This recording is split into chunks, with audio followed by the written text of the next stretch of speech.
Alors, aujourd'hui, on est à notre émission, le Open Business, consacrée aux entrepreneurs. Nous avons la structure Valma Studi qui aide les étudiants à venir étudier en France. Voilà, c'est une structure très fiable qui viendra nous dire ce qu'ils font. Voilà, dans le concret. Voilà. Donc, est-ce que la structure Valma Studi est connectée? Veuillez partager le live s'il vous plaît. Et nous avons comme invité Madame Valeska Osoke et Monsieur Vincent Macher. Voilà. Donc, nous donnons la parole à la structure. Veuillez partager le live s'il vous plaît. Partagez, partagez, partagez, partagez, partagez. Là, c'est bon? Oui, ça va, c'est bon. Vous m'entendez bien? Oui, on t'entend très bien. Voilà, très bien. On ne voit pas Monsieur Vincent. Là, c'est bon.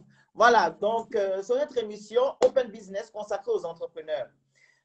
Vous êtes la structure Valma Studi. Voilà, vous êtes basé en France. D'accord. Et vous faites venir des élèves qui reviennent du Gabon pour le moment ou bien partout dans le monde? En fait, on agit, on va dire, dans tous les pays francophones, en fait. Très bien, voilà. Donc, vous agissez dans tous les pays francophones. Vous faites venir les élèves qui veulent bel et bien venir étudier en France. Oui, exactement. En fait, la Valma Studi a pour mission, en fait, de faciliter tous les étudiants étrangers africains qui souhaitent venir poursuivre leurs études en France.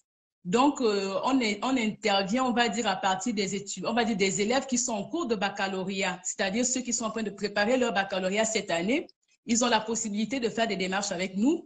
Et également, ceux qui sont déjà à l'université, on va dire première, deuxième année, ils ont la possibilité de venir poursuivre leurs études en France. Donc, on agit dans tous les pays On va francophones. doucement, on va doucement. Il y a des questions pour ça. Alors, présentation des invités, comme j'ai dit, c'est Monsieur Vincent et Madame Valeska. Alors, présentez-nous votre entreprise, votre structure, comme vous l'avez déjà commencé à bien le faire. On vous écoute. Ok, d'accord. Je vais d'abord commencer à me présenter moi-même. En Voilà. fait, je suis Valeska Osoge, épouse ma chère. Donc, Donc, c'est votre époux qui est à côté. C'est mon collaborateur époux. Très bien, c'est bien, c'est bien. Donc, en fait, lui et moi, on fait des affaires ensemble. Ce n'est pas seulement dans le cadre de Valma Studi, comme c'est un investisseur en immobilier. Très Donc, bien. on a pas mal de business à côté. Et donc, ben, dans le cadre de Valma Studi, moi, je suis la présidente, on va dire, de l'entreprise. Et lui, c'est le directeur général de cette entreprise. Et donc, je suis Valeska Osoge, comme je le disais, je suis la présidente de l'entreprise et je suis également IOBSP, c'est-à-dire je suis intermédiaire en opération de banque et services de paiement. Donc, en fait, on va dire, je propose les moyens, on va dire, de faciliter les étudiants à pouvoir, on va dire, créer un compte bancaire étant en Afrique, c'est-à-dire garantir à l'ambassade, parce que normalement, l'ambassade demande aux étudiants d'avoir un montant de 5 millions de francs CFA pour pouvoir venir étudier en France. Et ce montant, en fait, c'est pour garantir que l'étudiant peut subvenir à ses besoins pendant une année d'études. Et donc, d'où ma spécialisation en intermédiaire bancaire pour leur présenter, on va dire, proposer des facilités quant à la garantie que l'ambassade demande auprès de l'étudiant dans leur pays, on va dire, d'origine. Donc, je suis la présidente et en même temps, j'agis en tant qu'intermédiaire bancaire dans la société. Très Donc, bien. je vais le laisser se Oui, présenter. il va s'exprimer, Monsieur Vincent, ma chère. Bonsoir. Bonsoir à tous. Bonsoir. D'abord, Excusez-moi, veuillez partager le live, s'il vous plaît, et faites les cœurs, je vous prie. Partagez massivement le live. Invitez vos connaissances, vos amis, vos frères et sœurs. Voilà, c'est une très bonne émission. Voilà. On vous écoute, Monsieur Vincent. ok. Alors, merci déjà à tous pour votre patience devant les aléas de la technologie. Donc, moi, pour ma part, j'ai un parcours dans la direction marketing, dans la distribution par le passé et dans des groupes industriels. Voilà. Et il y a 4 ans de cela, maintenant, je me suis mis à mon compte, on va dire. Et désormais, je fais de l'investissement immobilier et c'est mon métier et j'en vis très bien. Voilà, on propose notamment des appartements spa complètement meublés, privatifs, pour, on va dire, passer un séjour sympathique avec sa moitié. Voilà, c'est ce type de produits qu'on propose. Ensuite, concernant Valma Study, ben, je dirais émanant de ce domaine de compétences, moi j'ai plutôt en charge la partie recherche de logement, puisque dans le cadre de mon métier, en fait, j'ai une carte T. La carte T, en fait, c'est ce qui permet en fait d'être habilité pour agir en tant que professionnel dans l'immobilier en France. C'est un métier qui est réglementé. Voilà, et donc il faut avoir cette fameuse carte de transaction immobilière. Et donc, je vous en parlerai un peu plus tard, ensuite, quand on avancera dans les questions, sur qu'est-ce qu'on propose en termes de logement et quelles solutions on amène à une difficulté majeure quand on est étudiant, notamment en Afrique, et qu'on sait de venir faire ses études en France. C'est que la recherche du logement à distance, c'est déjà compliqué. Et ensuite, quand on est étudiant, qu'il faut avoir le visa et qu'on n'a pas forcément toutes les garanties, c'est encore doublement plus compliqué d'avoir la confiance d'un bailleur. Très bien. Donc, on va alors rentrer dans le vif du sujet. Alors, qu'est-ce qui vous a poussé à entreprendre? Bon, en fait, je dirais que l'idée de Valma Study est née de l'arrivée de mes deux sœurs en France. Donc, elles ont eu à faire face à beaucoup de difficultés quand elles sont par rapport à leur arrivée en France. Donc, il a fallu, en fait, heureusement que j'étais là pour les aider à rechercher un logement, les accueillir à l'aéroport, les accompagner dans la ville d'études. Et un jour, en fait, j'étais avec Vincent. Je me suis dit, mais tiens, bon, le déclic est arrivé. Je me suis dit, tiens, bon, en fait, il y a un besoin. Il y a beaucoup d'étudiants qui se retrouvent sûrement dans la même situation que mes deux sœurs. Fort heureusement que j'étais là pour elles. Je pense qu'elles ne seraient pas arrivées en France si je n'avais pas agi en tant que, on va dire, grande sœur. Et donc, du coup, l'idée est partie de là. Je me suis dit, il y a un besoin au Gabon par rapport au cas de mes deux sœurs et en Afrique en général. Donc, on s'est dit vraiment, il faudrait faire quelque chose par rapport à ces étudiants qui viennent étudier en France, qui n'ont pas forcément de parents sur place en France. Et donc, nous, on peut en fait les accompagner, on va dire, main dans la main. Et c'est de là qu'est née la structure, on va dire, Valma Study. Oui, et que signifie Valma Study? Parce que Valma Study, voilà. Que signifie Valma Study? En fait, Valma Study, mon prénom c'est Valeska. Voilà. Et mes amis m'appellent Val. Donc, au lieu de dire Valeska, ils disent Val. Et donc, comme je suis Madame Machère, il s'appelle Vincent Machère, on s'est dit, bon, Valma Studi, mes amis, c'est le diminutif de Valeska, c'est Val, donc Val Machère. Donc, ça fait Valma Studi, c'est vraiment la mission, on va dire la vision que nous avons pour les étudiants. Donc, c'est ce qui donne Valma Studi.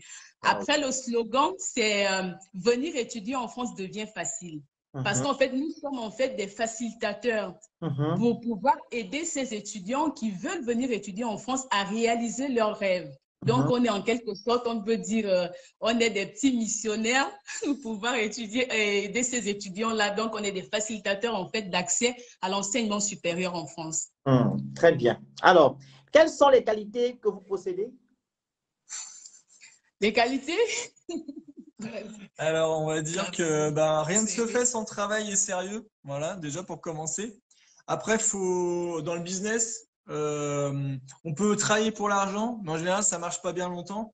Donc, en fait, il faut vraiment avoir pour volonté d'amener de la valeur aux autres, quoi, d'avoir un service qui va combler les personnes. Et ça, c'est vraiment toujours quelque chose qu'il faut avoir en tête, ce mindset. Par exemple, par rapport à ce projet, entre guillemets, de venir étudier en France, en fait, en gros, les personnes peuvent y arriver tout seules. C'est juste le parcours du combattant.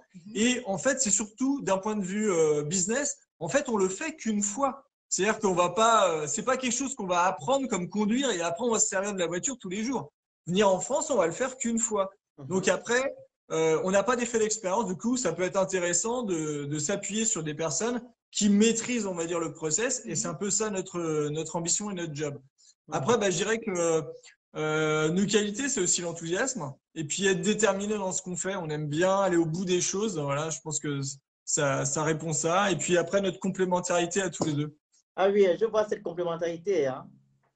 D'abord, Ouais, sur le nom, le nom, je peux dire comme ça, sur le nom de votre entreprise, Valma Studi, Valma, Valérie, Valska, Ma, c'est ma chère, votre nom de famille, et Studi pour, voilà, pour structurer la structure, vu que vous faites venir les étudiants. Voilà, pour venir étudiants en Europe. OK. Alors, avez-vous entrepris des démarches administratives? Oui, exactement.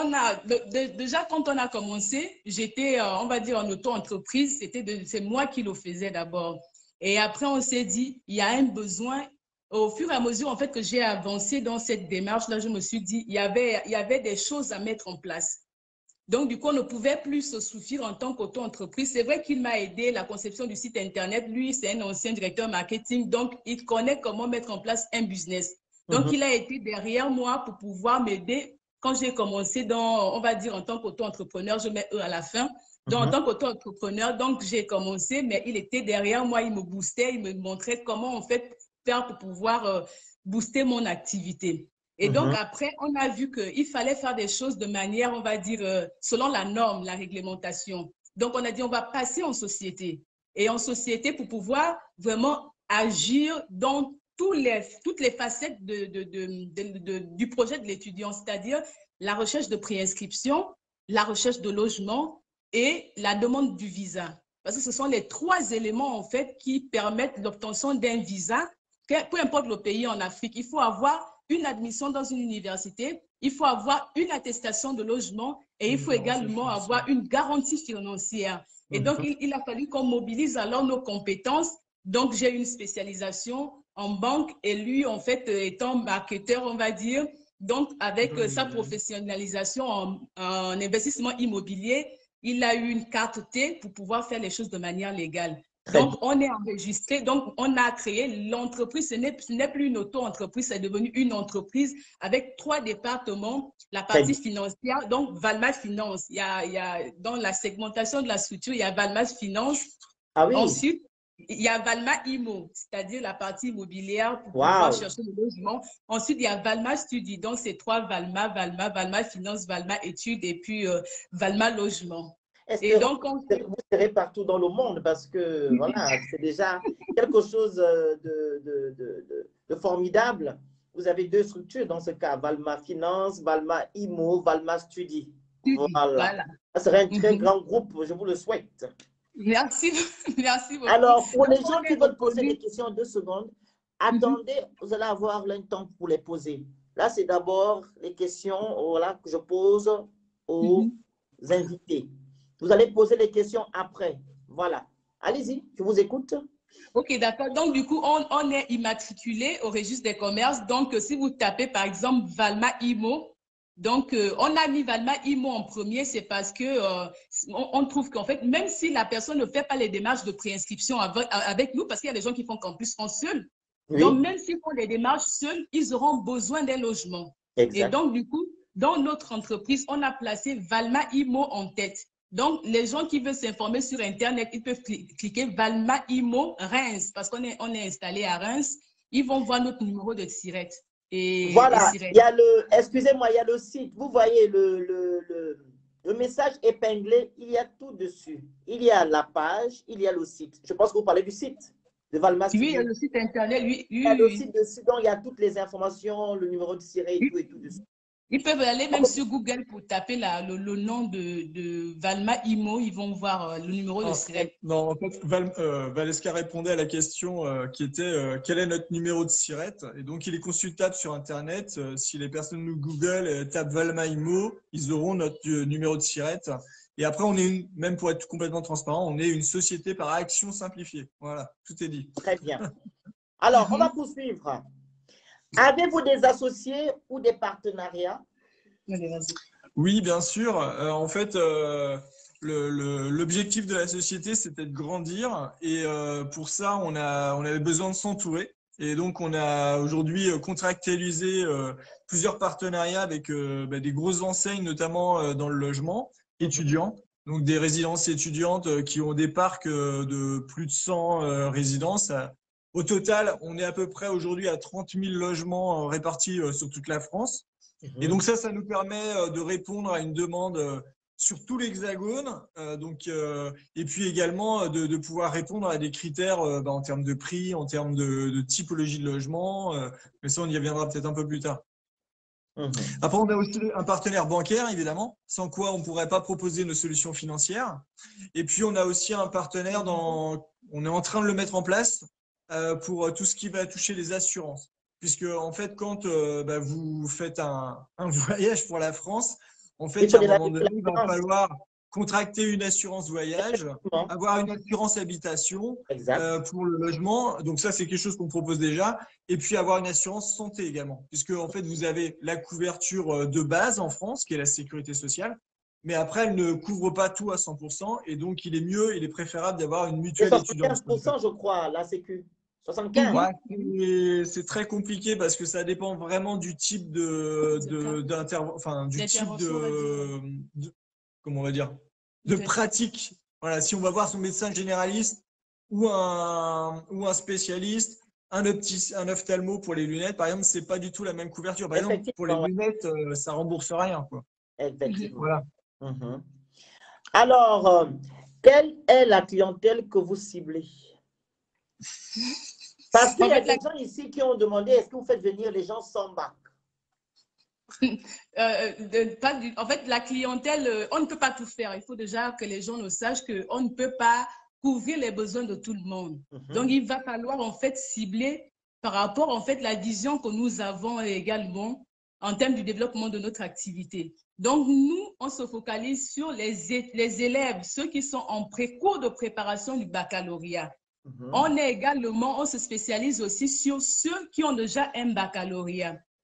Pour ceux qui sont à partir de, on va dire, 3e année à l'université ou en master 1, il va falloir dire la vérité là-dessus. C'est très compliqué pour ceux-là d'accéder dans les universités parce que leur parcours, en fait, par expérience, on a constaté que ceux qui sont déjà en 3e année, 4e année, il y a un grand fossé entre les unités d'enseignement qu'ils reçoivent en Afrique et en France ici. Ce qui fait qu'on a constaté que quand on prend ces dossiers de 3e, 4e année, il y a un taux d'échec, il y a beaucoup de refus. Et le motif, c'est le plus souvent niveau insuffisant. Oui, parce qu'on leur demande, excusez-moi, il y a la rétrogradation qu'ils font. Voilà, celui qui est en 3e année, on va lui dire de refaire la 2e année, voire même la 1re année. Et le plus souvent, il refuse de le faire alors que c'est un bien en soi, en fait. C'est normal parce qu'il y a vraiment un grand fossé par rapport à ceux qui reçoivent comme enseignement en Afrique et en France ici. Donc, du coup, on leur propose, bon, il y a des écoles qui sont là. On a des partenaires aussi dans ce domaine-là. Il y a des écoles. Si vous avez des moyens, bien sûr, on peut vous trouver une place dans une école. Mais les universités, c'est très compliqué d'avoir quelqu'un qui vient avec un master et puis vouloir faire le master ou le master 2. On va lui dire de refaire la licence, en fait. Donc, on cible vraiment beaucoup ceux qui sont en terminale et ceux qui sont en 1e, 2e année. Très bien, OK. Quelles sont les compétences essentielles que votre business vous demande? Alors, en fait, on en a déjà un petit peu parlé avant. Ça va toucher à la finance. Ça va toucher à l'immobilier, ça va toucher au marketing parce que il faut savoir communiquer sur ses offres. C'est un peu ce qu'on fait ce soir. Et puis la dernière, je dirais qu'il y a une dimension psychologique parce que on vend pas qu'un produit là, c'est un service et en face de nous il y a des étudiants. Donc il faut aussi comprendre un petit peu le parcours de chacun et être dans l'accompagnement d'une manière générale. Très bien. Avez-vous un plan de développement? Alors aujourd'hui, en fait, notre croissance, on la veut géographique, c'est-à-dire qu'au départ, on travaillait uniquement avec le Gabon et maintenant, on souhaite se déployer. Donc là, on est en train de le faire au Cameroun et au Sénégal. Et puis, l'objectif dans les années à venir, ça va être d'être implanté dans tous les pays d'Afrique francophone. Très bien. Comment se passe la procédure d'admission dans les universités ou écoles françaises en passant par votre structure? En fait, déjà, quand un étudiant nous contacte, on fait d'abord, on fait un entretien, on va dire d'évaluation, on va dire ça comme ça. C'est-à-dire, on essaie d'évaluer le projet de l'étudiant parce qu'il y a beaucoup, on a constaté, il y a beaucoup qui ont des baccalauréats, qui sont en terminale, ils ne savent même pas ce qu'ils veulent faire de leur vie. Bon, je vais venir étudier en France, mais ils ne savent pas vraiment quelles sont les filières adaptées. Quelle est ta filière? Oui, ce qui veut Quelle vraiment est ta faire. filière? Oui, je veux venir, mais je veux faire telle ou telle chose, mais ce que tu fais en ce moment, c'est-à-dire ton parcours, on va dire ta filière en ce moment, par exemple, quelqu'un qui est en terminale D ou alors B veut aller faire, par exemple, de la science économique, ou alors quelqu'un qui en A veut faire de la science économique, ou alors vice-versa. Vraiment, ils s'embrouillent un peu, ils ne connaissent pas vraiment quel est leur projet d'étude en fait. Oui. Donc nous, on essaye d'abord de prime abord, quand la personne nous contacte, on essaye d'évaluer ensemble son projet d'étude, on essaie d'étudier un peu, on fait la rédaction des lettres de motivation, on fait également le CV avec l'étudiant parce que ce sont des choses qui vendent auprès de l'établissement, que ce soit dans une école ou dans une université, il va falloir savoir rédiger une lettre de motivation. Donc, c'est comme ça qu'on fait d'abord avec l'étudiant et on le prépare également à l'entretien Campus France. Parce qu'il y a beaucoup qui ne savent pas passer l'entretien. Il y a des questions qu'on pose à Campus France. Donc, nous, on fait des briefings d'entretien avant d'aller à Campus France. Donc, on voit avec l'étudiant, on fait un briefing. Voilà des questions qui sont susceptibles d'être, on va dire, posées lors de ton entretien. Voilà, il faut être serein. Voilà comment tu dois te présenter. C'est à quelle heure que tu dois être à Campus France pour pouvoir répondre à l'entretien, 15 à 10 minutes avant l'entretien. Donc, vraiment, il y a un suivi, on va dire. Il y a une orientation qui est faite à la base quand l'étudiant nous contacte. Et également, on ne fait jamais rien, pas de démarche si les parents ne sont pas consentants. Parce que par expérience aussi, on a constaté qu'il y a des étudiants qui font des démarches avec nous, mais qui ne disent pas aux parents. Alors que c'est une lourde charge, c'est une préparation pour les parents. Donc, nous, on demande toujours à ce que l'étudiant nous mette en contact avec ses parents pour qu'on puisse en fait valider ensemble le projet de l'étudiant avec les parents. Et ils vous disent le pourquoi ils le disent pas aux parents? En fait, ils se disent, bon, moi, je préfère, ils disent jamais, ils disent, moi, je préfère d'abord, je veux faire la surprise aux parents, mais je dis, vous, pour un tel projet, on ne fait pas de C'est surprise. l'histoire du vampire, parce qu'on connaît bien comment les Africains fonctionnent. Voilà, il y a d'autres aussi, je ne veux pas dire parce qu'après, On va bloquer mon dossier. Voilà. Maman est là pour faire l'émission, il faut ouvrir les vies.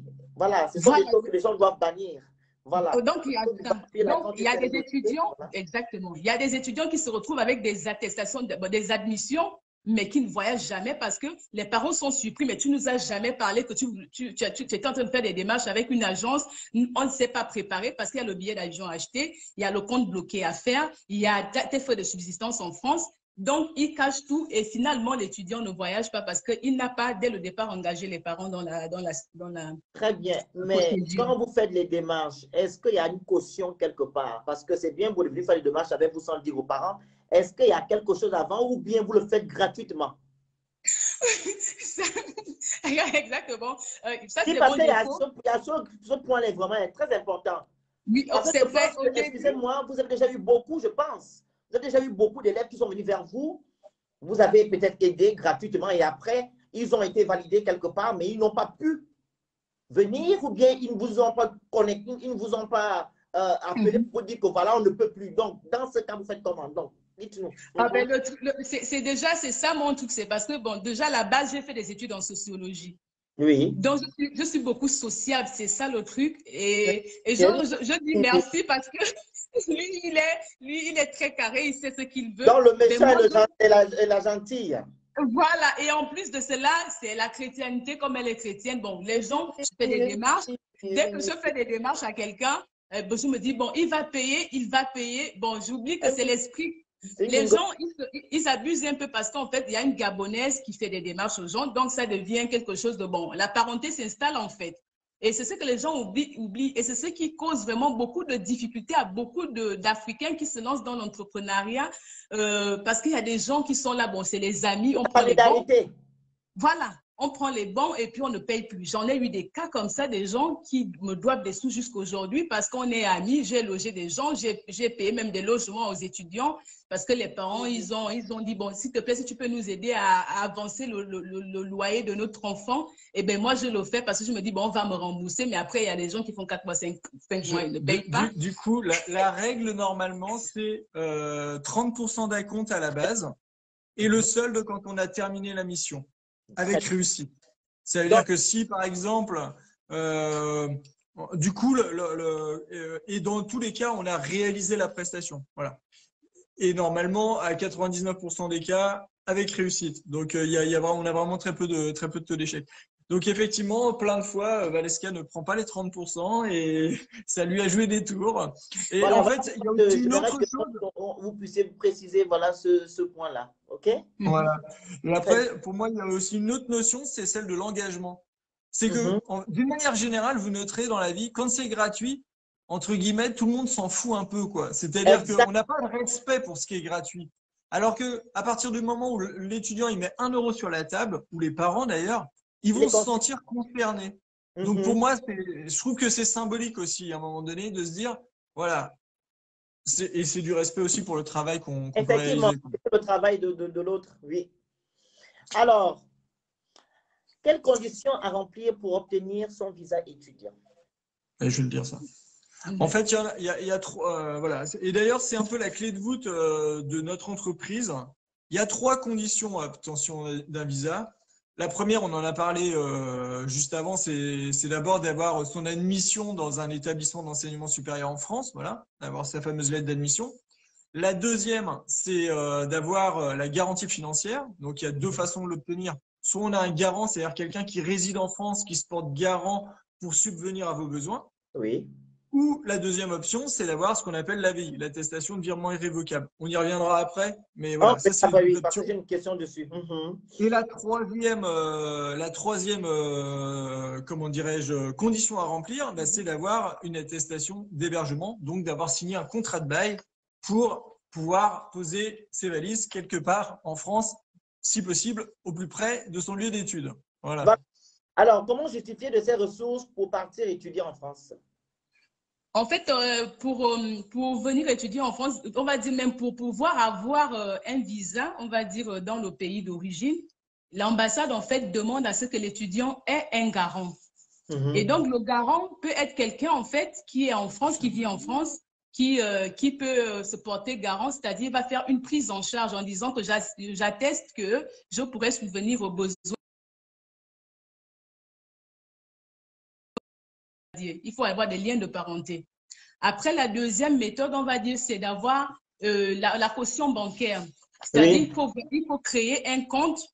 Ça peut être dans le pays d'origine, ça peut être une banque locale. Donc, vous créez un compte, c'est ce qu'on appelle généralement le compte bloqué. Et dans ce Mhm. compte-là, vous allez verser un montant en France, c'est 7 380 €. C'est-à-dire, on va dire 5 millions au Gabon Oui. ou en Afrique.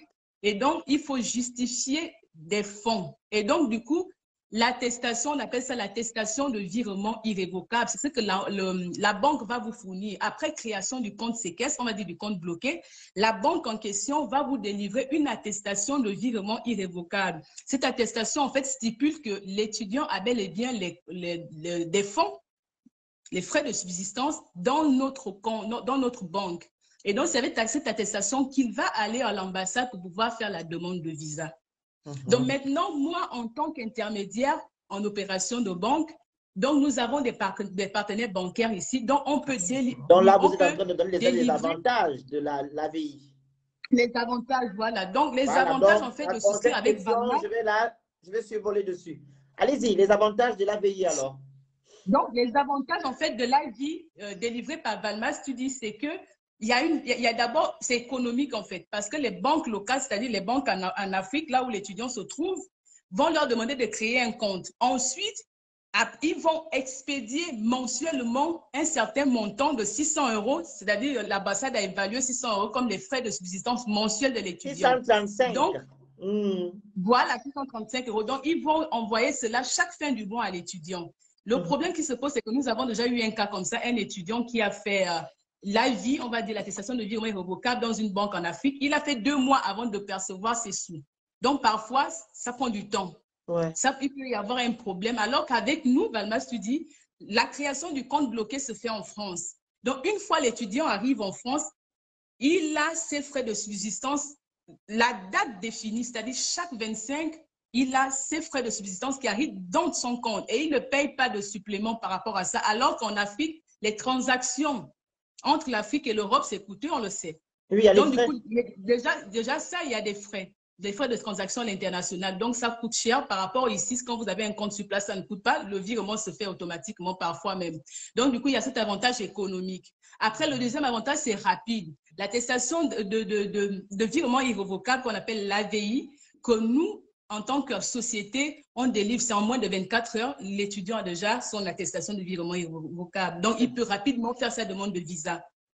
Et puis, il y a aussi une question de sécurité, en fait.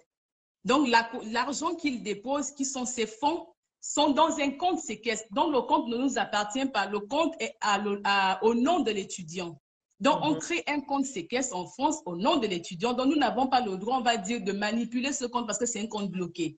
Donc, et on va juste mettre en place un système de virement mensuel des frais de subsistance de l'étudiant chaque fin du mois. Donc, donc, il y a la sécurité par rapport au compte qui est créé en France. Après, nous avons la conformité. La conformité, c'est que les attestations de virement irrévocable que nous délivrons à ces étudiants-là sont reconnues parce que nous sommes enregistrés en fait enregistrés à l'ORIAS. L'ORIAS, en fait, c'est un organisme en fait pour les intermédiaires en opération de banque. Donc, les comptes séquestres là sont reconnus. Vous connaissez bien votre boulot, hein? Donc, les comptes séquestres, en fait, sont reconnus par les ambassades. Ils le savent, mais il faut justifier de cela. Donc, si on a des conformités, qu'on va dire, requises auprès des ambassades, ils vont accepter comme une lettre à la poste l'attestation de virement irrévocable de l'étudiant. Donc, il y a vraiment des avantages à pouvoir, en fait, nous faire confiance dans le domaine de la caution bancaire. Très bien. On va parler maintenant du logement. Quel type de logement proposez-vous? Non. Comment trouvez-vous les logements étudiants? Voilà. Alors, je fais juste une petite passerelle entre l'AVI et le logement. Oui. C'est que, effectivement, l'AVI, ça peut aussi servir de garantie. On verra, pour obtenir un logement, il faut une caution en général, enfin, ou un garant plus exactement. Et donc, l'AVI, dans certains cas, auprès de certains organismes ou certaines résidences, c'est accepté comme un moyen de garantie. C'est-à-dire que le fait que l'argent soit bloqué sur le compte et qu'ils savent que l'étudiant va toucher tous les mois cette somme-là, ça peut être une garantie. Donc, ça peut servir aussi de garantie pour le bailleur. Le logement. Voilà. Okay. Petite parenthèse. Après, comment trouvez-vous les logements alors? Eh ben, pour le logement, on s'appuie sur deux approches. La première, c'est notre réseau de partenaires. Ouais, je vous en ai parlé tout à l'heure. Oui. On a plusieurs enseignes nationales, donc à peu près 30 000 logements. Et donc, par rapport à la demande qui nous est formulée, on va faire en gros une étude par rapport à ce qui est disponible auprès de nos partenaires et on va leur proposer une solution. La deuxième approche, c'est une approche plus pratico-pratique. On va aller voir directement des particuliers qui louent, par exemple, des studios et autres, si on n'arrive pas à trouver dans le cadre de notre parc existant. Voilà. Donc, c'est une deuxième approche qui nous est possible parce qu'on a justement cette carte T qui fait qu'on a la possibilité de nous-mêmes aller trouver un logement pour le compte d'un particulier. Donc, petit point d'ailleurs sur lequel je n'ai pas abordé. La première chose qu'on fait quand un étudiant nous demande de lui trouver un logement, on fait signer ce qu'on appelle un mandat de recherche. Le mandat de recherche, c'est ce qui va contractualiser le lien entre l'étudiant et nous pour dire oui, tu nous recherches un logement à tel endroit, à tel prix, avec telle typologie, c'est-à-dire un studio, une colocation, une chambre, etc. Et avec tel équipement, c'est-à-dire c'est meublé, c'est pas meublé, etc., etc. Donc, on définit bien le cahier des charges au départ, les critères, ce que eux demandent. Nous, on est aussi là pour orienter, c'est-à-dire si une demande elle n'est pas en cohérence, par exemple, sur le prix avec le marché français. Par exemple, si quelqu'un, je donne juste un exemple, à Paris, voilà, on connaît les prix à Paris, on connaît les prix dans les grandes villes, on connaît aussi les prix en province. Donc, voilà, on va être capable d'aiguiller un peu l'étudiant pour lui dire, bah voilà, ce qui est raisonnable, c'est ça. Ce qui ne l'est pas. Dans ce cas, c'est vous qui proposez les logements, donc ce n'est pas la personne qui dit que non, je veux ça, ça, ça, ça, ça. Donc, vous en fait, on va d'abord écouter sa demande. Oui. Donc, on est vraiment en face avec ses besoins. C'est qui est logique. On va lui faire des propositions par rapport à ce qu'il a demandé. Okay. Voilà. Simplement, au départ, on valide quand même l'équation prix par rapport à la localisation. Parce que c'est comme si moi, je m'en allais au Gabon. J'ai aucune idée de combien ça coûte un logement, par exemple, dans la capitale à Libreville, quoi. Voilà, très bien. Alors, Les propositions de logement répondent à quels critères de recherche? Excusez-moi, je n'ai pas entendu. Les propositions de logement répondent à quels critères de recherche? Eh ben, c'est ce qu'on a évoqué tout à l'heure. C'est le premier déjà, c'est le type d'hébergement que souhaite la personne. Est-ce qu'elle souhaite être seule ou vivre en colocation, par exemple? Ensuite, le deuxième critère, enfin, je dirais même que ça commence par là, c'est la localisation, hein, c'est avec la Mais par ville contre, d'études. si un élève a besoin d'une grande maison et que comment on appelle ça, les sous qu'on lui envoie, là, les 635 euros ne correspondent pas avec le montant du loyer, qu'est-ce que vous faites? Eh ben, en fait, c'est ce qu'on propose en fait des garanties. En fait, en France, il y a des possibilités avec donc on a un partenaire en ligne. On va le citer, c'est Garanti, par exemple, qui permet en fait de cautionner l'étudiant pour un bailleur privé. Donc ça, par contre, ça a un coût. C'est-à-dire que Garanti, par exemple, facture à peu près 3,5% par mois du loyer pour couvrir la garantie de loyer de l'étudiant. Voilà. Voilà. Alors, pourquoi est-il incontournable d'avoir un garant? Eh bien, tout simplement parce que sans garant, en France, vous n'avez pas de logement. Alors, je vois qu'il y a quelqu'un qui a mis Visal. Je suis d'accord avec eux. On a aussi, on fait les deux, en fait. Quand le dossier passe avec Visal, on fait Visal. Et quand on n'a pas d'accord avec Visal, on propose une solution qui est malheureusement Et c'est quoi payante. Visal? Visal, en fait, Visal, c'est un organisme public, on va dire. C'est soutenu par Action Logement et derrière Action Logement, en fait, c'est toutes les entreprises de France qui cotisent ce fonds-là. Voilà. Ah oui, et Visal, pour les étudiants qui n'ont pas assez de moyens, c'est ça? alors, ça couvre plein de publics, mais surtout des gens qui sont, on va dire, plutôt en difficulté, quoi. Donc, les étudiants, les gens qui arrivent sur le marché du travail, donc les 2 premières années, ceux qui sont en CDD, contrat à durée déterminée, etc. Donc, ça aide toute cette population qui n'a pas forcément de garant à trouver un logement. Après, Visal n'a pas forcément très bonne presse auprès des bailleurs. Donc, il y a beaucoup de pédagogie à faire pour expliquer que Visal, c'est quand même un bon outil. Voilà. Veuillez partager le live, inviter vos amis, inviter vos connaissances, c'est très important. L'audience doit augmenter et non de baisser. Voilà, merci beaucoup. Alors, qu'est-ce que vous proposez? Attends, qu'est-ce que propose Valma Studi en l'absence de garant en France? Eh bien, c'est ce que je viens juste d'expliquer. Visal, voilà. Visal ou Visal. Très voilà. bien. Ou la VNI, troisième option. Quel conseil donnez-vous aux gens qui veulent se lancer dans l'entrepreneuriat, qui hésitent? Allez, Val, parle un peu. Bon, en fait, par expérience, je vais dire que l'entrepreneuriat, c'est tout le monde n'a pas on va dire ce truc-là.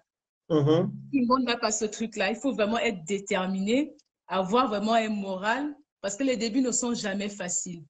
Et moi, dans mon parcours, je me rappelle quand j'étais encore à l'université Omar Bongo, parce que j'ai étudié quand même, j'ai été à l'UOB en sociologie, donc j'ai fait mon master en sociologie. Étant déjà à l'université, mais j'avais déjà une activité qui me permettait en fait de subvenir à mes besoins. Donc, je n'avais pas honte, en fait, de vendre au marché. Parce que moi, je l'ai fait. Pourtant, mon père, il est connu à OIM. Donc, du coup, je voulais être autonome, en fait. Donc, quand je partais des cours de l'université, automatiquement, je descendais au marché, je vendais, je criais au marché. Les gens pensaient que j'étais même une étrangère alors que j'étais gabonaise. Donc, il y a déjà ça. Moi, j'avais déjà mis de côté le fait que je sois étudiante. Vous connaissez les étudiants de l'UOB. Donc, moi, j'étais étudiante, mais je vendais des cartes mémoire clés USB, des habits des enfants au marché de Nzangayon. Donc, et après, je me suis développée. Je suis partie du marché. J'ai eu un local en Nzangayon où je vendais les habits des enfants. Ensuite, on va dire, je suis allée après en ville. Je me suis installée en ville, mais je n'ai pas mis long feu parce qu'après les élections, il y a eu beaucoup de choses qui se sont passées. Et je faisais même les stages aux affaires étrangères. J'étais toujours en train de vendre. Donc, du coup, moi, j'ai toujours été dynamique, en fait. Je ne sais pas rester sur place à faire la même chose, c'est-à-dire aller H24 dans un bureau, m'asseoir et puis rentrer chez moi. Ça ne marche pas avec moi. Donc, il y a d'abord ça, il faut déjà avoir envie de faire. bouger, en fait, de faire. Et de se dire, les débuts ne sont jamais faciles, Et mais il faut avoir la patience et ne pas vouloir avoir les choses très vite. Il faut vraiment avoir de la patience, c'est ça. Patience, persévérance et surtout la détermination que même si ça croule, il faut savoir se relever en fait. Donc, c'est ce que je peux dire pour ceux qui veulent se lancer. Ouais, après, un petit conseil un peu plus technique. Oui. Moi, je dirais qu'il faut être focalisé sur le client. Il faut avoir l'ambition de tout le temps automatiser les choses, mettre en processus pour que petit à petit ça puisse grandir. Et puis le dernier point qui rejoint la patience, faut plus être centré au départ sur, on va dire, le processus justement. C'est-à-dire qu'est-ce qu'on met en place, la boîte à outils, que le résultat tout de suite, parce que le résultat, il va mettre du temps à venir. Et ce sera la conséquence du processus et pas l'inverse. Très bien. On va alors passer aux questions des internautes. Alors, les internautes, il y a aussi des témoignages. Hein? Les témoignages, il y a des témoignages. Je peux mettre le numéro d'abord? Je peux mettre le numéro? OK. Donc, les témoignages, vous appelez au 07 52 56 56 25. Alors, vous appelez normalement, il n'y a pas de WhatsApp, s'il vous plaît. Vous appelez normalement la ligne directe. On attend les témoignages. Voilà, ce sont des personnes qui sont passées par Valma Studi qui vont nous dire comment ça s'est passé. On attend. Voilà. J'espère qu'ils sont là. Il y avait une question juste avant, je m'arrêterai si jamais ça appelle. Il y a des personnes qui demandaient, mais qu'est-ce qui est devenu French Gab? En fait, c'est par rapport à la croissance qu'on va avoir sur l'Afrique, on a voulu un nom qui soit un peu plus, excusez-moi, généraliste, corporate, entre guillemets.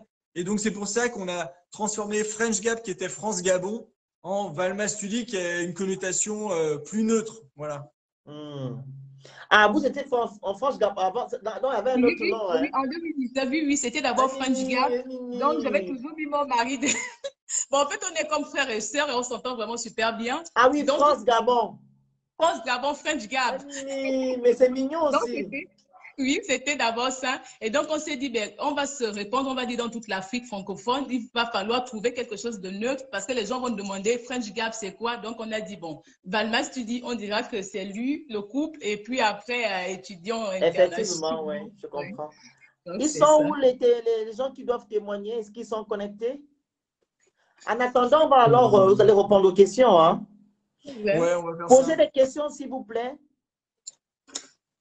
Il faut nous donner. Il y a une autre personne qui demandait pourquoi on n'avait pas l'agrément à l'ORIAS depuis 2019. Alors, en fait, la demande, on vient juste de la faire parce qu'on a, Valeska a suivi la formation pour être au BSP et donc on a trouvé le partenaire bancaire avec qui travailler. Donc, l'agrément, en fait, on va l'avoir sous 2-3 mois. Mais en 2019, c'était pas un service qu'on proposait du tout. Donc, voilà, c'est tout neuf. Très bien. Allô? Oui, bonsoir. Bonsoir, monsieur le Phénix. Bonsoir. Pouvez-vous présenter, s'il vous plaît? Ilka Oyan. En fait, je vais laisser les commentaires sur le direct. Oui. C'est pour faire mon témoignage. Allez-y, on vous écoute. En 2018, j'ai fait ma demande à Campus France pour venir étudier en France, continuer mes études, puisque ça n'allait pas à l'UOB. Donc, j'ai contacté Valma Studi. Oui. Donc, ils m'ont aidé, en fait. Je n'avais même pas de garant. Mes parents n'arrivaient pas à être mes garants parce qu'ils n'avaient pas assez de moyens. Donc, du coup, je suis passée par Valma Studi. Monsieur Vincent Machéré, il a été mon garant. J'ai eu mes papiers. Ils sont venus me prendre à l'aéroport jusqu'à ma ville de Tours, en fait. Donc, je peux dire, je confirme, ils sont très sérieux. Donc, n'hésitez pas. Donc, vous étiez déjà à l'université? Oui, j'étais déjà à l'université, mais ça n'allait pas, en fait. J'ai même fait 2 ans. Mais ça n'allait pas à rien. J'étais vraiment oui, je comprends. stressée. Donc, du coup, mais malgré j'ai eu ma prescription, 2 ans d'échec à l'UOB. Voilà. Donc, Ah ouais, c'est très bien. Donc, est-ce que vous avez duré, par exemple, la procédure était longue ou bien elle était courte? Courte, hein, tout s'est bien passé. Je n'avais même pas de stress, en fait, parce qu'il s'occupait de tout. Donc, voilà. je confirme que c'est sûr et bon. Ils sont très servés, donc n'hésitez pas. Très bien. Merci beaucoup. Ok, merci, au revoir. Merci, au revoir, bye. Merci. Il y a un Ça, c'est deuxième l'une des témoignage, premières s'il vous plaît. étudiantes. Vous appelez au 07 52 56 56 25. S'il y a un deuxième témoignage, en attendant, la structure va répondre aux questions. Hein. Vous avez répertorié les questions? Ouais, j'en ai noté quelques-unes. Il y a une personne qui Allez-y. demandait si on recherchait des jobs étudiants ou du travail pour les étudiants.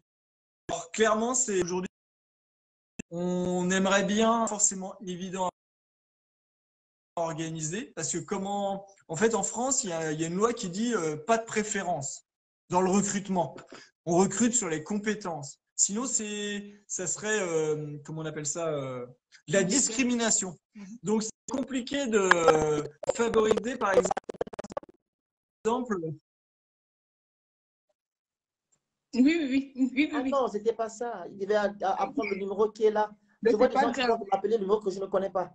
Ils m'ont appelé au 07 52 56 56 25. En fait, il y a un numéro privé pour Facebook. Mon numéro privé, truc, non.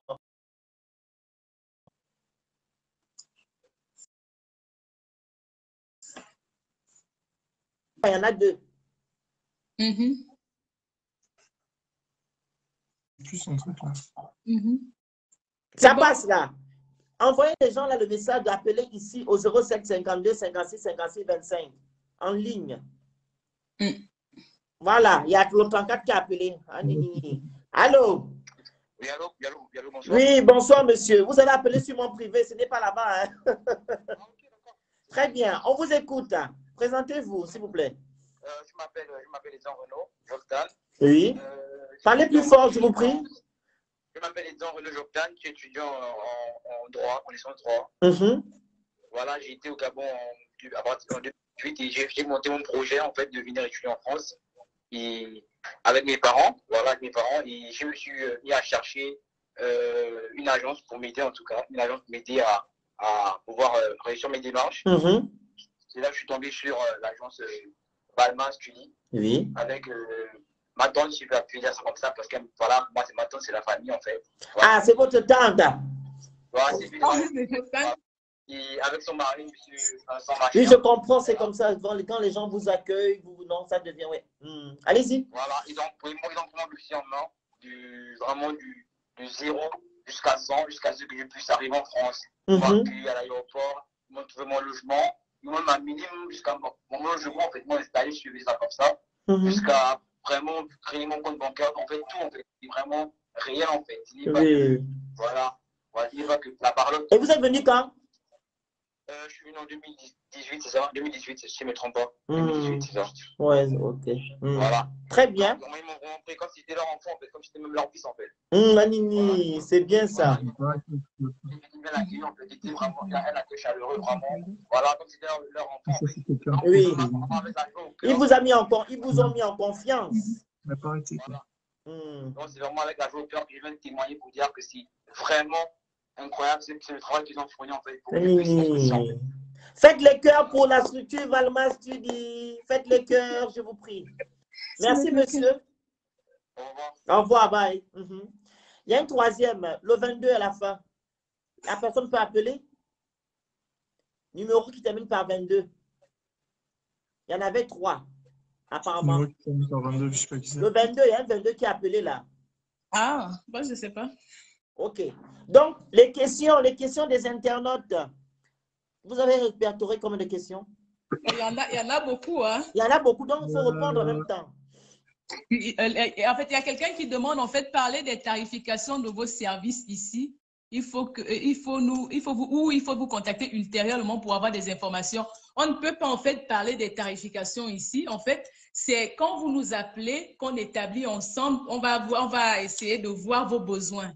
Donc, si vous voulez, par exemple, je veux juste une préinscription ou alors un logement, vraiment, on va évaluer ensemble vos besoins. On ne peut pas vous dire, bon, voilà tel ou tel service, parce qu'il y a beaucoup de services et dans même les services, il y a des sous-services encore. Par exemple, quelqu'un qui va vouloir faire une demande de logement va peut-être dire, bon, moi, je n'ai pas besoin d'urgence. Donc, du coup, on ne peut pas. OK, donc on ne peut pas. Le 053 97 82 22.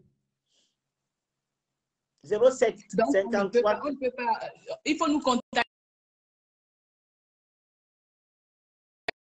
Il faut pour ça. Mais de toutes les manières, on a des prix vraiment défiant toute concurrence, on va dire. 0553.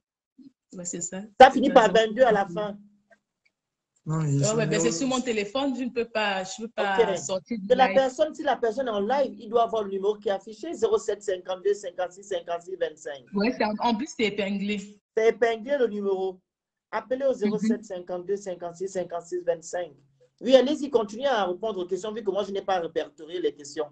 Vous l'avez. OK, d'accord. Et les gens donc, qui veulent poser des questions. Pour ceux qui sont intéressés, qui ont déjà même fait des admissions dans des universités ou écoles françaises, ils peuvent nous contacter pour leur rechercher un logement parce qu'on a vraiment des logements disponibles. On a à peu près 30 000 logements disponibles. Donc, c'est vraiment, on peut répondre, on va dire, aux besoins, on va dire dans l'Afrique francophone. Hein. 30 000 logements, c'est beaucoup. Hein. Voilà. Donc, ils peuvent nous contacter pour ça. Une question. Pour les étudiants qui viennent, que vous trouvez l'université, vous trouvez l'école, et ainsi de suite, il n'y a pas d'autres qui partent, ils font un mois, ils partent, ou bien vous les suivez, ou bien, je ne comprends pas. Oui, exactement. Nous, on appelle ça le suivi pédagogique, en fait. C'est-à-dire, quand l'étudiant arrive, c'est ce qu'on mettait en bonus. On ne facture pas cela. C'était pour vraiment dire aux parents déjà, mettre en place, on va dire, une confiance entre les parents qui nous ont fait confiance. Donc, on fait le suivi pédagogique. Donc, de toutes les façons, on est toujours en contact. Et pour ceux qui sont honnêtes, parce qu'il y a des clients qu'on a eus qui ne sont pas du tout honnêtes, on n'a plus jamais eu de leurs nouvelles. Il y en a ceux qui doivent de l'argent. Donc, ils préfèrent en fait partir eux-mêmes seuls. Après, il y a ceux avec qui on est resté en contact, ils appellent quand ils ont des stages, ils disent, bon, j'ai eu un stage et autres. Donc, on est toujours en relation, en fait. On parle également avec les parents, voilà, il nous a exposé tel ou tel problème. Et si on peut résoudre le problème, on peut lui donner vraiment des idées par rapport à ce problème. On est toujours en contact, en fait. Après, il y a d'autres qui s'en vont, on n'a plus jamais eu de leurs nouvelles. Tout le monde n'est pas pareil. Vous avez dit que vous avez 33 000 logements disponibles. Alors, vous êtes en partenariat avec certaines structures pour ces logements. L'élève qui vient, qui vous dit qu'il prend votre logement, il fait 2 mois, il part. Vous n'avez pas de problème avec votre structure, votre partenaire après? Oui, c'est justement la question pour laquelle, on va dire, la raison pour laquelle, on a décidé d'être assez strict parce que quand je le faisais, on va dire, en tant qu'auto-entrepreneur, parce que ce n'était pas vraiment encore carré. Donc, c'était toujours, en fait, on va dire, des aléas vraiment du business Il y a des gens, en fait, on avance de l'argent, on souscrit à un logement. Les parents disent, bon, on a un billet d'avion acheté, on doit faire voyager l'enfant, il n'y a pas assez d'argent. Est-ce que vous pouvez nous avancer le logement? Et bon, on le fait, on se dit, bon, on va toucher à la caisse, c'est un Africain qu'on veut bien aider. Bon, on compte sur l'intégrité du parent à nous rembourser les frais après. Le plus souvent, il y a des gens qui se trouvent 4 mois, 3 mois à ne pas payer le logement. Donc, du coup, ça freine un peu. On s'est dit, bon, maintenant, on va faire des choses bien. Il faudrait qu'on soigne notre image auprès de nos partenaires. Donc, on ne va plus, en fait, on va vraiment statuer là-dessus, voir la capacité, on va dire, le niveau de vie des parents. Il va falloir évaluer s'ils sont vraiment à mesure vraiment de payer le logement de ces étudiants-là. Parce qu'il y a des étudiants qui viennent en France, les parents ne s'en occupent plus. Exactement. Il y a certains qui n'envoient plus de l'argent. Les réalités sont autres ici. Il y a des gens qui envoient leurs enfants en France, mais qui ne s'en occupent plus. Ils se trouvent en train de faire autre chose. Et il y a même certains qui se retrouvent sans papier. Parce qu'il n'y a pas des aides qui les suivent dès qu'ils arrivent en France. Donc, on essaie vraiment, dès le départ, de cibler, de bien voir si les parents sont à même de satisfaire aux besoins de l'enfant et de soigner notre image auprès des partenaires. Parce que dans le passé, on en a vraiment eu des cas où il fallait vraiment intervenir et ce n'était pas bien du tout. Très bien. Vous avez déjà avez-vous la possibilité de trouver des stages aux étudiants aussi? Les stages aux étudiants, non, on ne le fait pas, mais on oriente surtout. C'est-à-dire, on va lui dire, voilà les plateformes où il va falloir s'inscrire, il faut être dynamique. Déjà, il y a beaucoup d'étudiants. Bon, moi, je parle en tant que, je vais parler des étudiants en fait qui accèdent aux écoles. Les écoles ont des partenariats avec des entreprises. Et donc, quand vous accédez à une école, il va falloir être auprès de l'école parce qu'il y a des étudiants, quand ils arrivent, ils ne sont pas vraiment visibles. Ils viennent au cours, ils rentrent chez eux, ils ne s'intègrent pas facilement. Mais quand un étudiant arrive en France, il faut être très dynamique. Il faut être vraiment, va falloir avoir vraiment le mental, se dire, je suis venu pour étudier, il faudrait que je trouve un stage, il faut se battre. Donc, il faut toujours, moi je donne des stratégies. Il faut aller au secrétariat de l'école, dire bonjour à la secrétaire, voir son professeur principal, essayer de discuter avec lui afin d'établir le contact. Quand on est en contact avec quelqu'un tout le temps, il va vous ouvrir son cœur. C'est comme ça. Et donc, du coup, ceux qui sont dans les écoles, il va falloir vraiment se booster déjà hors de l'école pour aller sur Internet, regarder les plateformes de propositions de stage et autres, ou alors s'accrocher à l'école où vous étudiez pour leur dire, voilà, je n'ai pas encore trouvé de stage, est-ce que vous pouvez m'aider? Mais il faut le faire avec beaucoup de tact. Donc, vraiment, on est dans l'orientation par rapport au stage. Vraiment, on essaye un peu de donner des idées, mais nous ne trouvons pas de stage aux gens. Valma Studi n'a pas encore développé cette solution-là. Très bien. Alors, il y a un numéro là, 71. 07 81 38 là, à la fin, 71 à la fin. Vous pouvez rappeler? Y a-t-il encore des questions que vous avez énumérées? Tu peux nous redonner le numéro 07 81 38 71. J'ai sauté le truc pour ne pas mettre le numéro de truc. Alors, la personne rappelle. Allô? Allô? Allô, bonsoir. Bonsoir, madame. Oui, on vous écoute. Moi, j'appelle pour prendre plus de renseignements parce que moi, je suis un parent étudiante. Écoute, il y a une parente qui vous appelle pour... Voilà, allez-y, madame, on vous écoute. Alors, moi, mon cas, je voulais savoir déjà, est-ce que la société a, par exemple, en France déjà, et du coup, je vais faire venir mon enfant qui est étudiant. Est-ce que j'ai le droit de l'héberger chez moi? Elle demande, son enfant étudiant, si son enfant vient, est-ce qu'elle a le droit de l'héberger ou bien c'est vous qui devez l'héberger? Non, mais non, ça dépend de la ville où il a été accepté. Est-ce qu'il a été accepté dans la même ville que sa mère? C'est déjà ça la question. Parce que si l'enfant est d'abord où? L'enfant est au Cameroun. Il est au Cameroun, oui. Donc, vous voulez qu'il vienne étudier ici, c'est ça? Oui, c'est ça. Vous êtes dans quelle ville? Je suis à Nantes, je suis à 50 minutes de Nantes. Donc, vous êtes à Nantes. Donc, votre enfant doit venir étudier, il doit habiter chez vous, étudier à Nantes. Ouais. Voilà, donc on vous écoute alors. Allez-y. Ok, d'accord. Donc, déjà, quand un étudiant postule pour la France, il ne peut pas savoir de prime abord là où il va être accepté. Donc, même si sa mère veut qu'elle vienne à Nantes, ce n'est pas sûr qu'il soit accepté à Nantes parce qu'il va faire des vœux, plusieurs vœux. Donc, c'est là où on l'accepte qu'il doit partir. Donc, s'il fait plusieurs, il va forcément faire plusieurs vœux. Supposons qu'il a été accepté, il demande Nantes, il n'est pas accepté à Nantes, il est accepté à Strasbourg. Il va falloir qu'il aille habiter à Strasbourg, même si sa mère est à Nantes. Donc, il ne peut pas être à Nantes et étudier à Strasbourg. Ça ne va pas marcher. Pour la demande de visa, il va falloir une attestation de logement dans sa ville d'études, mais pas à Nantes. Sauf s'il fait la demande de visa un peu plus tôt. C'est-à-dire, l'école commence en septembre, il fait la demande de visa, sa mère va faire une attestation d'hébergement en disant « Mon fils va d'abord venir à Nantes en attendant que je lui trouve un logement à Strasbourg. » Donc, à partir de ce moment-là, ça peut marcher au niveau de l'ambassade parce qu'on va concevoir que lui, il va d'abord chez sa mère. L'école commence en septembre. Il fait la demande de visa en juin.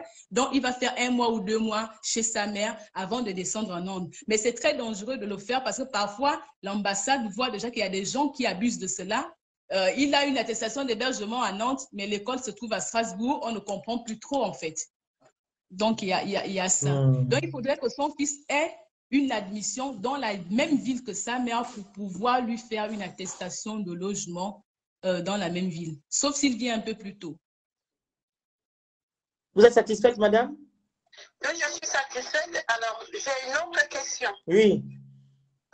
Alors, excusez-moi, faites les cœurs, s'il vous plaît. Faites les cœurs, parce qu'il y a un problème là. Allez-y, madame, oui. Oui, alors, l'autre question, c'est est-ce que moi, le parent, disons, j'ai un travail et tout, et puis, est-ce que vous accompagnez pour monter, pour demander le crédit, en fait, pour avoir un crédit pour financer les études de l'étudiant? Est-ce que ça se fait? Ça peut se faire ou pas?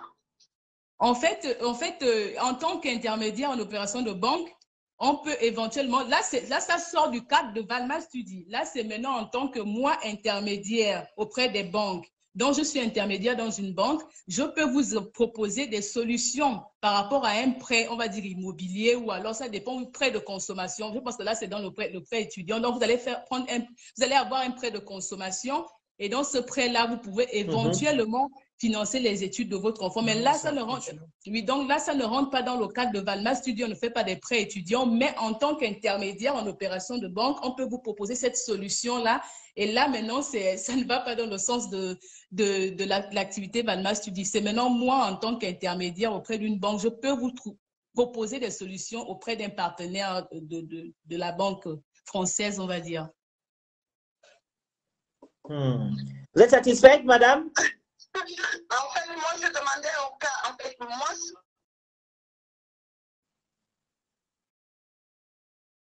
encore, pourquoi j'ai besoin d'une certaine somme d'argent, en fait? Est-ce que vous faites des attestations aussi pour ça?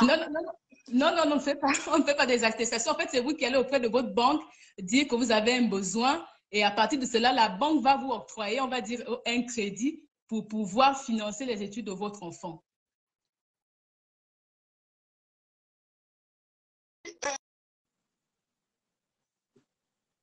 La dernière question, après je vais. Oui, allez-y. La dernière question, c'est, voilà, est-ce que, je ne sais pas si j'ai bien compris, par exemple, mon fils, en fait, mon enfant, il est en deuxième année et s'il passe en troisième année, ou bien s'il est en troisième année, est-ce qu'on peut monter le dossier? Il peut passer ou pas? En licence? Oui, ça dépend en fait. Si c'est dans une école, éventuellement. Il est déjà en troisième année. Il est dans une école, bien il est à l'université. Voilà. Très bien, l'université, oui. Et là, parce que là, s'il passe, il sera en troisième année, par exemple. Oui. Alors, est-ce qu'il y a des chances pour qu'il ait son visa? Allez-y, on vous écoute. Ok, d'accord. Déjà, pour avoir le visa étant en troisième année. En troisième année, ok, elle va vous répondre. Allez-y, madame. L'obtention du visa ne dépend pas des années d'études d'un étudiant à l'étranger. L'obtention du visa dépend de l'attestation de l'admission de l'étudiant en France, en fait. S'il est en deuxième année là-bas et qu'il a postulé dans une école ou une université en France, l'université va lui délivrer l'attestation d'admission. C'est avec ça qu'il fait la demande de visa. Bon, maintenant, il y a deux cas. S'il postule dans une université, il se peut que quand on étudie son dossier, on voit qu'il n'y a pas le niveau, on peut le ramener. Même s'il passe en troisième année, on peut le ramener en deuxième année. La rétrogradation. On va lui dire niveau insuffisant. On va lui faire une rétrogradation. On va lui dire rétrogradation, pardon. On va lui dire de revenir faire la deuxième année. Maintenant, il peut peut-être avoir, s'il a de bonnes notes, parce que là, ça dépend des notes de l'étudiant. Donc, il a des fortes chances, on va dire, de refaire la deuxième, de faire la deuxième année que de faire la troisième année. On va lui dire de refaire. Mais ça ne dépend pas de sa classe maintenant, ça dépend en fait de son dossier et son attestation d'admission dans une école ou une université. C'est avec ça qu'on fait la demande de visa. Rétrogradation, exact. Vous êtes satisfaite? Oui, je suis satisfaite. Et je voulais aussi savoir la dernière chose, est-ce que l'enfant doit avoir des mentions pour son dossier, pour que son dossier soit accepté chez vous? C'est mieux. Est-ce qu'il faut Oui, exactement, parce que nous, par expérience, il y a déjà des gens qui nous ont contactés avec de très mauvaises notes. Où vraiment on prend le dossier, on se dit, mais là, le dossier ne va pas passer. On a beau écrire une belle lettre de motivation, on a beau faire un très bon CV, mais si en fait les notes ne sont pas bonnes, il se peut que ça ne marche pas. Donc, nous, en fait, quand on prend un dossier, on analyse également le dossier pour que vous, en tant que parents, vous ne nous accusez pas après qu'on n'a pas pu trouver une préinscription à l'étudiant. Donc, on vous dit souvent, attention, le dossier n'est pas vraiment bon, mais on va, mais on va quand même, on va essayer, mais on ne vous garantit rien. Il y a des dossiers, on dit, on va essayer, on ne vous garantit rien parce qu'il y a des cas aussi. Moi, j'ai déjà vu un étudiant qui est le dernier de la classe. Cette année, la personne a eu une admission dans une université. Moi-même, je ne savais pas trop, mais je me suis dit, bon, on va tenter, mais je ne vous garantis rien. Mais la personne a eu une admission parce que nous, on atteint les 98%. Hein.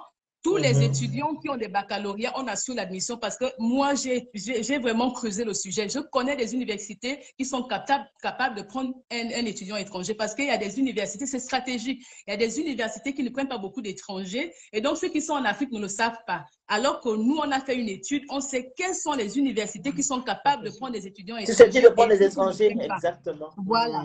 Et puis après, il y a aussi un deuxième critère, c'est qu'on connaît le taux de sélectivité des filières et des universités. C'est-à-dire qu'on sait, par exemple, s'il y a 100 places et combien il y a de postulants tous les ans et du coup, combien en pourcentage il y en a qui sont admis. Il y a des universités où vous avez 15% d'admis. Autrement dit, il faut avoir vraiment un excellent dossier. Et vous avez des universités où, par exemple, ils vont prendre quasiment 99% des postulants. Parce que, en fait, ça arrive comme le principe de Parcoursup ou de Campus France, c'est qu'en fait, les gens font plusieurs vœux. Donc, il y a des filières qui sont un petit peu moins sexy et qui se retrouvent où la personne, elle positionne en 10e vœu, par exemple. Et donc, même si elle est acceptée, en fait, elle va aller ailleurs. Parce qu'elle aura été prise en premier ou en deuxième ou en troisième vœu sur un autre établissement. Et du coup, ça libère de la place. Et les établissements qui sont les moins courtisés, en fait, finalement, ils prennent quasiment l'intégralité des personnes qui ont candidaté. Et c'est comme ça que même un mauvais dossier, entre guillemets, des fois, il passe quand même. Voilà. Mais il faut connaître, en fait, ces établissements. Mais nous, on ne peut pas le dire, c'est un secret. Hein. Très bien. Merci, madame. Après, voilà. Je voudrais répondre parce qu'il y a une personne qui est un peu polémique là sur le réseau. Donc, en fait, je vais repréciser ce que j'ai dit. Donc, merci, madame. Merci. Au revoir. Donc, il y a le site, hein. Valmas, tu dis, vous allez dessus, tout est écrit, OK? Il y a leur numéro de téléphone, vous pouvez contacter. Vous contactez la structure, ils vont vous répondre. Merci. Oui, le Phoenix? Oui. Il y a Vincent qui voudrait répondre à une personne assez, on va dire, pas du tout en phase avec nous et qui ne fait qu'opposer en fait une autre structure qu'on appelle Cross, qu'on connaît. Ouais, en fait, je dirais que si elle est mandatée par excusez-moi. C'est moi qui va répondre. Ouais. C'est mon émission. Vous voulez faire la pub de Cross, vous venez en inbox. Voilà. Arrêtez de venir faire le vampire ici.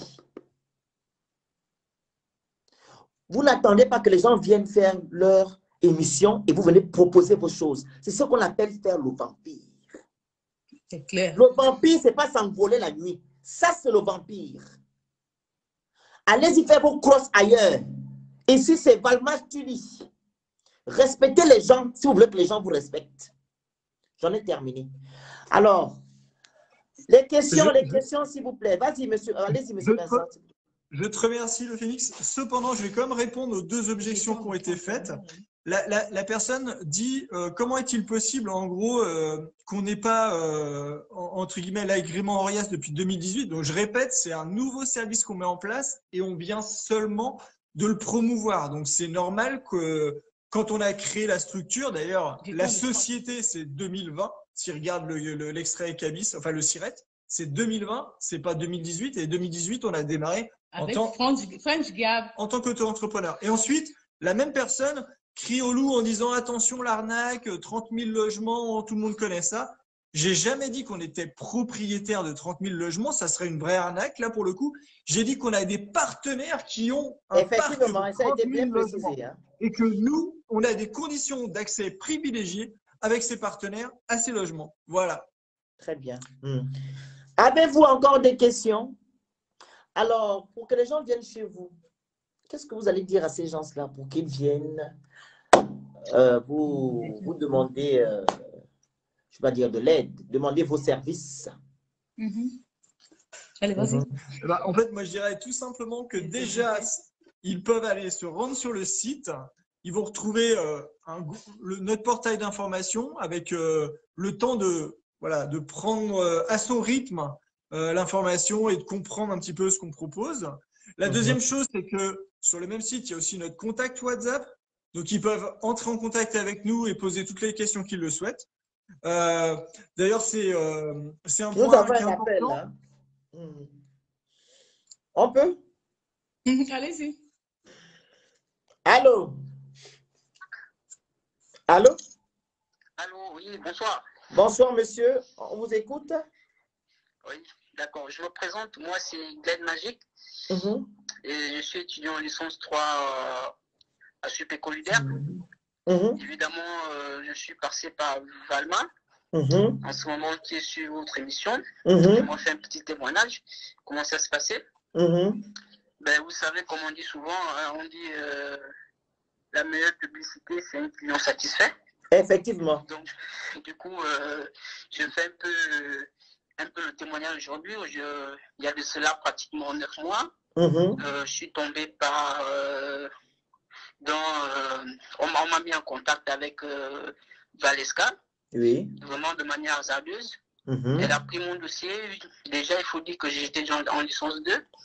Du coup, je suis passé par Campus France, comme vous connaissez, ESSEC, de tous les candidatures.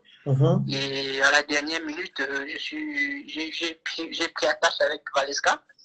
Dieu merci, elle m'a eu une école qui m'a heureusement accepté en 3e année. Et du coup, aujourd'hui, je suis en licence 3. Bravo. Je m'y plais. Elle a aussi également suivi le dossier de mon petit frère, de mon neveu, qui n'était pas très joujou. C'était assez cata. Et elle a fait sa magie. Le petit a pu avoir un établissement. Elle s'est aussi occupée de son logement. Lui, il est de côté de Montpellier, où il se sent bien. Donc, voilà quoi. C'est franchement, hormis la pub, il faut franchement, là, je vous parle avec le cœur, franchement, c'est vraiment une structure qui connaît son domaine, qui excelle dans son domaine.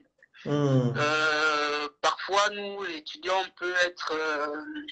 on peut avoir une flemme, elle va t'appeler, elle va te dire, ben, envoie-moi tel ou tel document, toi tu vas prendre 2 ou 3 jours à l'envoyer. Quand elle vient, mais écoute, tu t'es demandé de m'envoyer le dossier, pourquoi tu ne m'envoies pas? Donc vous voyez que franchement, elle prend en cœur. Oui, elle prend en cœur ce qu'elle fait, elle aime ce qu'elle fait. Elle prend en cœur ce qu'elle fait, effectivement. Elle vous booste même, si je comprends bien. Même, moi, je vous le dis. Parfois, elle m'appelait, elle me dit, envoie-moi tel document. Ben, moi, je rame, je fais 2 jours, je ne l'envoie pas. Ben, quand elle vient me rappeler, ben, écoute, tu as l'impression que c'est ta maman qui est sur ton dossier. Donc, franchement, elle prend cœur et elle prend vraiment attache avec des gens qu'elle a pu avoir. Et au-delà de cela, ça fait pratiquement 8 mois que je suis ici. Très bien. Je vais bien et elle m'appelle souvent. Anini, c'est bien. Bien. Oui. L'accompagnement, oui, le suivi. Oui, effectivement. Donc, franchement, c'est avec le cœur que je le dis. Hein. Franchement, c'est sans hésiter. Franchement, elle sait ce qu'elle fait. La structure et son partenaire excellent dans leur domaine. C'est vraiment, je recommande à 100%. Mettez-nous le site là, s'il vous plaît. Merci beaucoup, monsieur. Merci. Merci beaucoup. Au revoir. Au revoir. Mettez le lien là, le site. Je vais épingler, s'il vous plaît. Il y a beaucoup de questions. Hein. Valeska, mettez le lien en bas, en commentaire. Oui, je viens de le faire. Je l'ai déjà fait. C'est fait. Et où? Je ne vois pas. Je viens de le faire. En commentaire, je viens de le faire. Attends, je vais dehors, je ne vois pas. Ah, c'est là, voilà, c'est très bien. Voici Après, le site que il y a j'ai beaucoup de... vous cliquez dessus, voilà, et puis vous allez. Il y a des gens qui demandent, est-ce que vous faites venir les gens en master? Vous avez déjà répondu à ça ou bien vous allez encore répondre? Ouais, on va revenir sur le sujet. On va dire que on peut le faire, mais on prendra vraiment que des très bons dossiers. Parce que le but du jeu, voilà, tout à l'heure, la question, vous me posiez, qu'est-ce qui ferait que les gens ils viennent vers nous ou pas? Oui, exactement, vous Nous, vendre. nous, on a le discours de vérité. C'est-à-dire qu'on va pas promettre aux gens des choses qu'on ne peut pas arriver à faire. Donc aujourd'hui, par rapport à la licence et la maîtrise, on a expliqué la problématique. On ne refuse pas de le faire. Par contre, on veut des dossiers de qualité. Ça veut dire qu'on doit avoir des bons bulletins, quoi. Si on a des bons bulletins, on peut faire des choses. Si les dossiers sont passables, bah, en fait, vous aurez des propositions qui correspondent pas à ce que vous voulez et donc on va tous perdre notre temps. Voilà, je pourrais faire qu'on ait voilà, le discours de vérité. On peut prendre des licences 3, Master 1, etc. Mais pour ça, il faut des bons dossiers. Et puis dire aussi aux étudiants que il ne faut pas forcément vouloir venir faire le Master 1 sachant que la base est déjà faussée. Parce qu'il y a beaucoup qui disent, bon, moi, je ne veux pas reprendre la deuxième année, je suis déjà en troisième année, je ne veux pas reprendre la troisième année, je suis déjà en Master 2. Mais la réalité, elle est vraie. On n'a pas de niveau, il faut dire la vérité. Le problème, ce n'est pas l'étudiant, c'est le système éducatif qui est comme ça. Il y a un fossé entre les matières enseignées en France, ils sont en avance. Vous trouverez que quelqu'un qui est en licence ici a déjà un stage qu'il a déjà fait sur le terrain. Il a déjà une connaissance vraiment du terrain, de ce qu'il fait. Des matières qu'il a suivies sont vraiment en adéquation, on va dire, avec le niveau d'études. Alors qu'en Afrique, quelqu'un qui est en deuxième année, il y a des grèves en Afrique. Qui ne connaît pas l'université Omar Bongo? J'ai été là-bas. On peut faire 2 mois, on ne fait pas de cours. Et quand on reprend les cours, on fait vite rapidement les sessions et puis on a fini, mais on saute sur beaucoup d'étapes, ce qui fait que beaucoup, on va dire, passent en classe supérieure, mais le niveau n'est pas requis. Et c'est ce que nous demandons aux gens. Reprenez, venez en France, mais il faut accepter de reprendre. Et en France, tout va vite ici. Dès qu'on a commencé, il n'y a pas de grève. En septembre, on a déjà fini, alors que les gens ont commencé à l'université depuis l'année dernière. Ils sont encore en première année, hein. Ils n'ont pas encore validé. Alors que quand tu viens ici, tu as repris, mais tu vas rattraper les années en fait que l'État français, on va dire, t'a demandé de refaire. Donc, il y a cette histoire d'intégrité aussi. Il faut partir d'un bon pas en fait. Donc, c'est ça. Très bien. Alors, vous avez déjà vendu votre structure. Je pense qu'il n'y a plus de questions. Est-ce que les voilà. Il n'y a plus de questions, il n'y a plus de questions, il n'y a plus de questions, il n'y a plus de questions. Alors, l'émission, elle est terminée, l'émission. Alors, je vous invite, les gens qui veulent faire venir leurs élèves, leurs frères, pardon, leurs sœurs, voilà, les étudiants qui veulent venir à l'étranger, je vous invite à aller chez Valma Study. Voilà, vas-y, vas-y. Il y a une personne qui disait qu'est-ce qu'il n'y a que les étudiants de l'université. Même les étudiants qui sont dans d'autres écoles au Gabon, ils ont ce problème-là. Celui qui a témoigné là, c'est quelqu'un qui a travaillé. Quand il est arrivé, il s'est concentré. On lui a fait refaire certaines matières qu'il n'a. C'est vrai que en deuxième année, mais on a accepté qu'il rentre en troisième année, mais on lui a fait faire des matières en fait qu'il n'avait pas vues. Et donc, lui, il a accepté, il a travaillé doublement. Mais toutes les écoles ne font pas ça. Et pourtant, il n'était pas à l'université, il était dans une école au Gabon. Mais pourtant, l'école a jugé en France ici qu'il a un retard par rapport aux unités d'enseignement. Donc, ce n'est pas seulement les étudiants de l'université de refaire certaines matières. Hein. OK. Merci beaucoup d'avoir participé à cette émission. Merci beaucoup. Merci beaucoup. C'est nous qui te remercions, vraiment, merci. Voilà, donc je vous dis encore d'aller contacter la structure Valma Study. Voilà. Vous avez déjà eu des témoignages. Voilà, c'est une voilà, c'est une structure très, très fiable. Donc, allez-y contacter cette structure. Voilà. OK? Vous avez encore quelque chose à dire? On leur dira simplement de nous contacter par WhatsApp parce que tout le monde ne peut pas appeler depuis l'étranger. Donc, il faut nous contacter sur notre numéro WhatsApp que je vais d'ailleurs donner directement. Je vais profiter de donner le numéro WhatsApp. Comment on appelle? Tu mets le lien, le site et le numéro en bas. C'est mieux. Ok, d'accord. Tu mets le site et le numéro. Comme ça, au moins, c'est épinglé, au moins, c'est bon.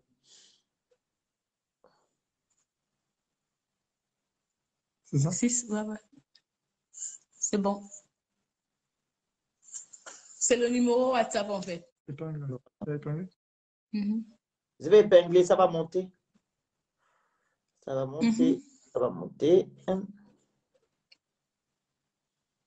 Voilà, tu peux répondre, tu peux dire ce que tu disais tout à l'heure. Ok, d'accord. Donc, ce qu'on dirait également, c'est que... Le lien, tu n'as pas mis. C'est pas grave. Je voulais que tu peux mettre le numéro et le lien en même temps, dans le même bloc. Et voilà, c'est pas grave. Ok, d'accord. Ils vont voir ça après, ils vont le voir. Ok. Vas-y, termine. Comme ça, on coupe le live. Allez-y. Et donc, vas-y. Donc, ce que je pourrais dire également aux gens, c'est que de nous faire confiance.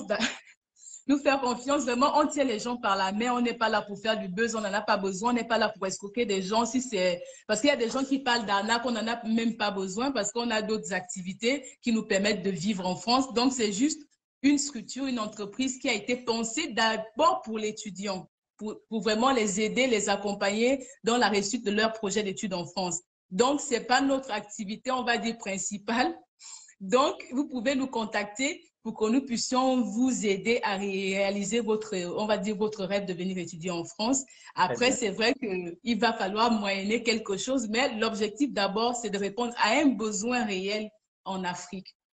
Donc, c'est ça. Donc, vous pouvez nous contacter sur notre WhatsApp. Très bien. Tu peux dire le numéro aussi voilà. Oui, notre numéro WhatsApp, en fait, c'est le 0033, parce qu'il faut mettre l'indicatif, 0033 6 23 60 0092. Très bien. Donc, je reprends 033 6 23 60 0092. Donc, c'est notre numéro WhatsApp et vous aurez soit mon collaborateur ou moi en ligne pour pouvoir vous expliquer la démarche à suivre. Très bien. Une seule structure. Valma Studi. Merci beaucoup. Donc, je vous remercie. On est merci. Bonne soirée. Bye. Merci. Merci beaucoup. Donc,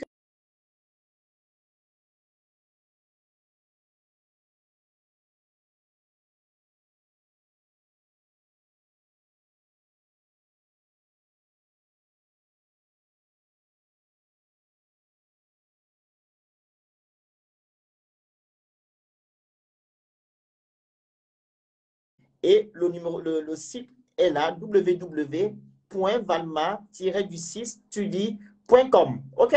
Voilà. Abonnez-vous à ma page. Abonnez-vous à mon compte Instagram, Mystère le Phénix. Ma chaîne YouTube, Mystère le Phénix. TikTok, Mystère le Phénix. Les gens qui veulent me suivre sur Snap, vous tapez le Phénix 241. Voilà. Alors, vous savez que vous savez bel et bien qu'il y a une cagnotte en vue. Voilà, la cagnotte prend fin samedi. Donc, demain, il y aura un grand live de donation où les gens vont participer, séance tenante, à partir de 21h. Soyez connectés à 21h. Voilà, pour participer à la cagnotte en live. Voilà. Donc, il y a le PayPal, virement bancaire, lien Cotizup, mandat, RTL Monnaie pour les gens qui sont au Gabon. Donc, demain à 21h, soyez connectés ici. Vous allez participer. Voilà. Et j'ai besoin des personnes braves. Parce que je serai à Paris dans quelques temps. Les gens qui vont nous accompagner à préparer, à organiser cet événement, la distribution voilà, des dons aux migrants. Je vous prie de me contacter, vous me donnez votre nom et votre numéro de téléphone. Comme ça, je vais vous écrire quand je serai à Paris. OK? Voilà. Donc, Madame Sharon Nancy, je vous comprends. OK? Je ne suis pas là pour lire les noms des concurrents de Valma Studi. Parce que si les gens étaient de bonne moralité, ils ne devaient pas venir mettre le nom de leur entreprise ou je ne sais pas comment là. Il faut respecter les autres. Vous ne savez pas respecter les autres. Mais c'est dommage. C'est vraiment dommage. Posez des questions concernant la structure qui est en face de vous. Amenez pas les noms d'autres structures sur ma page quand il s'agit d'une structure identique. C'est un manque de respect. Le savoir-vivre, c'est quelque chose. Merci beaucoup. Merci les gens qui ont écouté ce live, qui nous ont écoutés, les gens qui ont partagé les témoins, hein, les gens qui ont commenté. Que Dieu vous protège. On est ensemble.